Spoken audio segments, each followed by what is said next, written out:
child after an early morning crash in Vancouver. They were walking along 112th Avenue near Northeast 23rd Circle. That area has been blocked off and it just reopened within the last hour. Now, Elise Haas is there live. And Elise, what have investigators been telling you?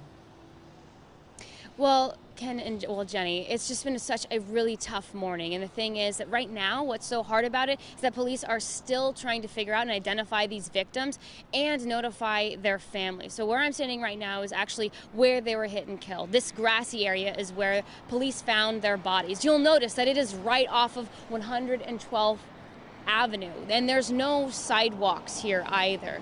And so I talked to witnesses at the scene, and they actually know the driver. In fact, they work with him, and so they stayed with him on scene as this whole investigation unfolded.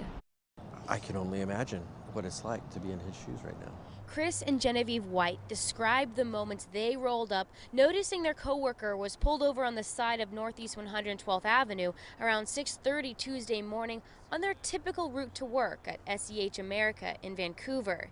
They assumed he was having mechanical issues. We heard him say that it just was, happened before, he was aware that there was anybody there. He stepped out of the vehicle, was in shock, very distraught, talking about he thinks he hit them. He thinks he hit them. Did I see anything? And it was only then that I noticed the damage to the passenger side of his vehicle. The married couple says the driver accidentally struck two people. Vancouver police say they haven't identified the victims, but one is believed to be 10 to 14 years old, the other in his teens or a young adult.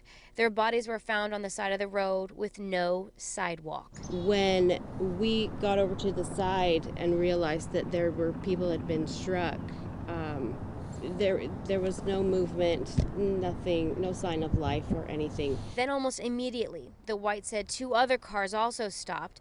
Those people jumped out to try and administer first aid. Another woman showed up. She was dressed and scrubbed, obviously medical somebody. She went over and started taking over CPR on one of them while Chris was contacting 911 and giving directions and getting there. And I just stayed with the young man to try to just help him because he was just distraught. Vancouver police say the driver is cooperating and impairment is not believed to be a factor.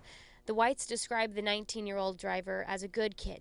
They stayed with him as officers gathered evidence. My main concern is for the young man that was driving and the families of those two young men that lost their lives. My heart reaches out to them because this day has changed their lives forever. The investigation continues.